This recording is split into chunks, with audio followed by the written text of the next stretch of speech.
Hello and welcome to Toneless Painting with M. Francis McCarthy. This is your painter in residence, M. Francis McCarthy, and you never know, someday there might be someone else sitting here, so we'd be a different painter in residence, although, I don't know, that's probably not going to happen, but bringing you guys something a little bit different today. This is not part of the 25 Days of Tonalism. And this is clearly it's a study after John Francis Murphy. It's a sunset landscape by him, and this was a painting that was commissioned by an artist in the States that he wanted me to do a study. Actually, he was looking, I think, initially interested in buying this study of this I've already done, but like I said, I'm keeping those sets together, so I did this study for him. And also, I thought it was a great opportunity for me to try out these 7 by 10 inch boards that I've had around. I have in my mind that I'm going to be doing my studies that size. Maybe even in the near future. I mean, I've got a box of these 5 by 7s, and I don't like the word cheap, but frugal, I guess, is a good word. I hate to waste things, and but on the other hand, I really enjoyed having the extra room to move and maneuver. And it's true though, it did take more time than a 5 by 7. It's actually twice the size of a 5 by 7. That's how I came upon it. It's a 5 by 7 side by side with another 5 by 7. Two verticals together would give you the 7 by 10. And proportions are an interesting thing because it's actually a little more of horizontal and more of a landscape than the 5 by 7 proportions. It's just a little bit wider, but in a nice way. I really enjoyed doing this study, and I really enjoyed having a little elbow room to move. Now, I guess I'm going to dedicate most of this audio to talking about how I came upon doing the Francis Murphy thing. And I have not had the good fortune to examine his actual paintings in real life. I've never even seen a real Francis Murphy. I guess he's in a few museums here and there, but I haven't had the good fortune to actually see his work. But I have examined the images of his work online very thoroughly, and one of the distinguishing characteristics to Francis Murphy is that he would work on a textured surface. And if you look closely, his texture surfaces were very, very they were very varied. They had a lot of different, it wasn't a uniform sort of texture. I don't know how he arrived at the textures he did, but it's clear that he took some time to start off with a very interesting texture. And I did not do that on this. I mean, I have a texture, but it's not completely uniform. It's more that stochastic sort of pattern like I do with all my studies and paintings, which I basically arrive at using the side of a brush with some gesso. And but it's pretty clear that he was doing something a little different. I don't know exactly what. I believe he probably worked on canvas most of the time, although maybe not. I mean, don't see tons of cracking in his paintings, and cracking is usually the dead giveaway for canvas because canvas likes to crack, and panels not so much. You could see some, all sorts of different problems on panels. You could see foxing, you could see various types of light cracking, but you won't see these big cracks like you'll see on a canvas.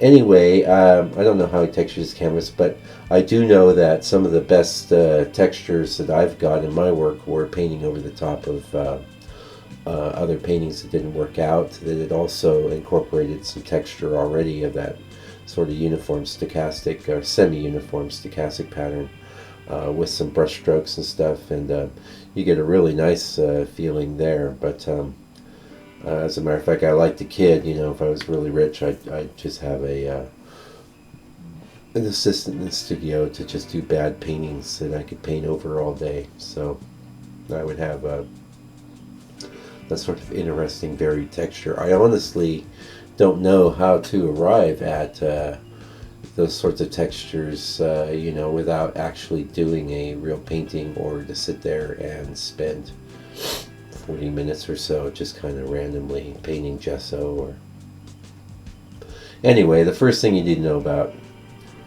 getting that Francis Murphy effect is that you need to work on a textured surface. He did a lot of dry brushing, he did a lot of glazing, and it's obvious when you look at his work that he was incorporating texture into his work, and that texture needs to be there before you start painting.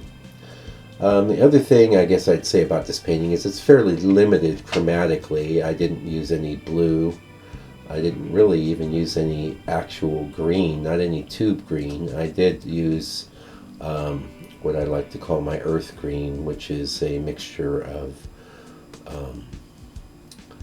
well, we can call it a cad yellow hue. It's actually a color from Tanza yellow medium from Gamblin, which looks a lot like cad yellow, but it mixes much better with lead white. You can't really use lead white and cad yellow in the same painting because you run the risk of major oxidization and major color shifts over time with your work. Used some violets. I used a lot of burnt sienna. I use this color from Gamblin, also called permanent orange, which a lot of times it's not a super strong color, but I mostly use that to get my yellows out of the green territory. And if you're looking at the yellow that's up there now, it has a little bit of a greenish feel, which I will be eliminating with glazing a little bit further down the process here. Also, you'll probably note that I do not know what color ground that Murphy was using. I have done a study of this painting before with a burnt sienna ground color.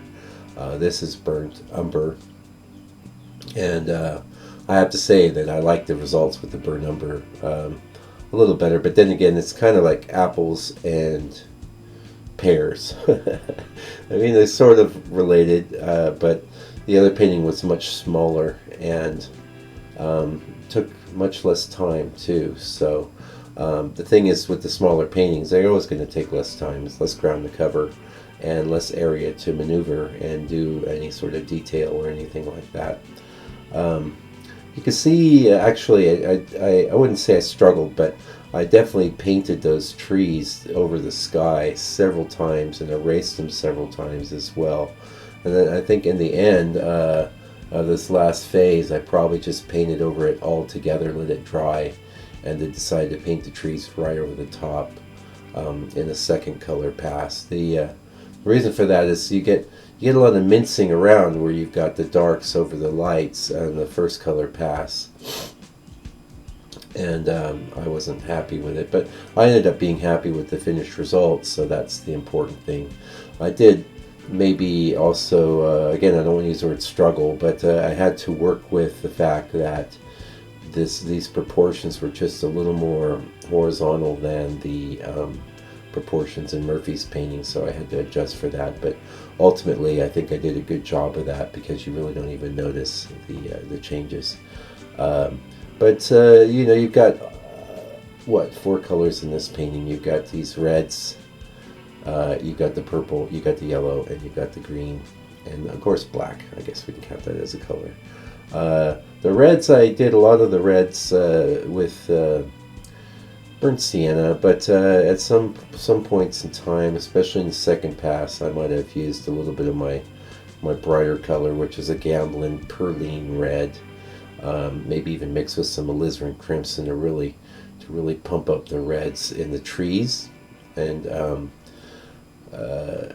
again, the other thing I guess I should mention is that the reference, all of the reference images for this painting by John Francis Murphy that I've seen online are very, very tiny and low res, and that's not usually a problem because when I'm going after studies, I'm not trying to match the guy stroke for stroke. I'm going after the feeling, and I've used really, really tiny reference that you wouldn't think painting could be made from, but it's actually worked out fine. So Keep that in mind for your own practice. If you're doing paintings, you can use very low resolution reference. Really doesn't matter. I mean, especially the way I paint, it's not about the detail, and the detail's really being created by the texture, so to speak.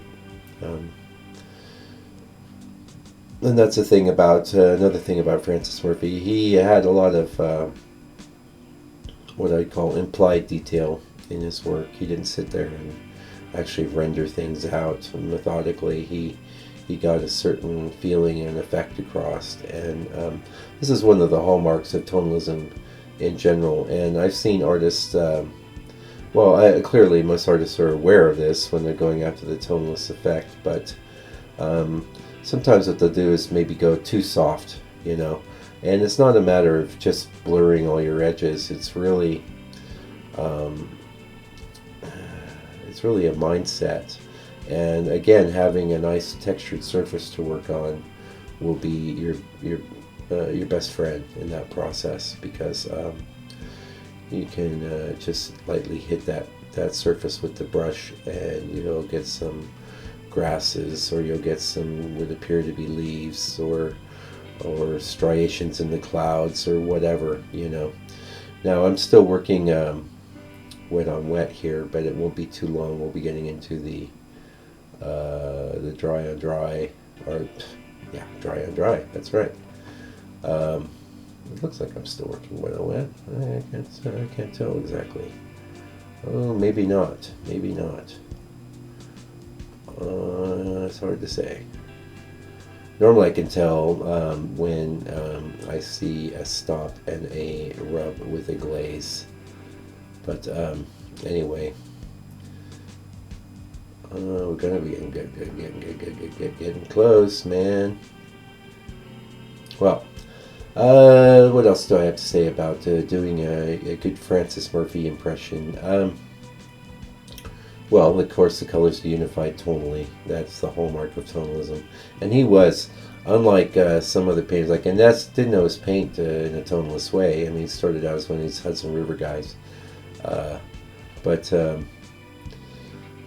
you get with Murphy's, I am clearly doing dry over dry here. Sorry, I don't always usually don't even do blow by blow on the video, but I thought it'd be good to pass along some information about how I did this painting. And again, I'm utilizing a lot of the texture on the board, and when I do the second color pass, I'm utilizing some of the texture of the previous brush strokes and things.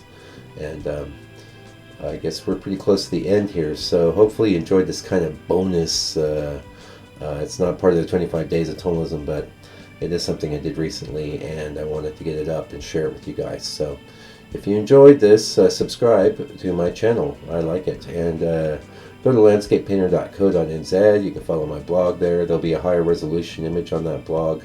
And I will be back next week with another painting of my own. So meanwhile, take good care and stay out of trouble.